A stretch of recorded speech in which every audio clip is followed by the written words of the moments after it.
ఎన్నో ఏళ్ల వనవాసం ఒడిచింది. అయోధ్యల సీతా లక్ష్మణ ఆంజనేయ సమేతంగా శ్రీరాముడు కొలువుదీరుతున్నాడు. రేపో మాపో అంగరంగ వైభవంగా గుడి ఓపెనింగ్ కాబోతున్నది. అందుకే అందరి చూపు ఇప్పుడు ఆ అయోధ్య రాముని గుడి మీదనే ఉన్నది. ఒక్క ఊళ్ళో రామాలయం కడితేనే మనోళ్ళు పండుగ లెక్కనే చేస్తారు. అసొంటిది రాముడు పుట్టిన అయోధ్యల గుడి అంటే ముచ్చట చిన్నగా ఉంటుందా? ఎప్పుడెప్పుడు ఆ తండ్రి దర్శన భాగ్యం కలుగుతుందేమోనని 1000 కళ్ళతోటి ఎదురు చూస్తుర్రు భక్తులు. అందుకే గుడి ఓపెనింగ్ రోజు భక్తులంతా తరలి పోయేటట్టు ఏర్పాట్లు దండిగా చేస్తుర్రు. ఇగో చూడుర్రి. ఆ కోదండరాముడు సీతారాముడు అయోధ్య రాముని దర్శన భాగ్యం ఇంకెంతో దూరం లేదు. దింపి కొడితే ఇంకా నెల దినాలే ఉన్నది. అందుకే ఏర్పాట్లన్నీ గట్టిగా చేస్తుర్రు గుడి పెద్దలు. అన్నిటికంటే ముఖ్యంగా రామాలయం చూడనీకే అయోధ్యలకు పోవాలని చాలా మంది భక్తులు ఆశపడుతుంటారు కదా.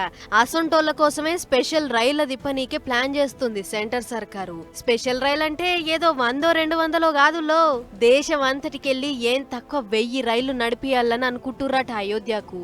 ప్రతి పార్లమెంట్ నియోజకవర్గంకెళ్లి ఒక రైలు తప్పకుండా ఉండేటట్టు చూస్తుర్రట. అట్లా ఒక్క మన తెలంగాణ నుంచే 17 రైళ్లు అయోధ్యకు పయనమైతాయని అంటుర్రు. ఆ రామయ్య భక్తులకు ఎంత సంబరం అనిపించేటి ముచ్చట కదా గిది.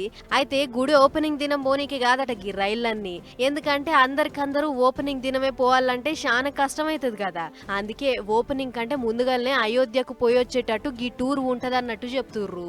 17 నియోజకవర్గాలలో రోజుకో నియోజకవర్గంకెళ్లి అయోధ్యకు రైలు పయనమైతదట. అట్లా 17 రోజులు సాగుతదట గీ కార్యం. దీనికోసమనే 2 కమిటీలు ఎయ్యనీకి చూస్తుర్రట తెలంగాణ పువ్వు పార్టీలు.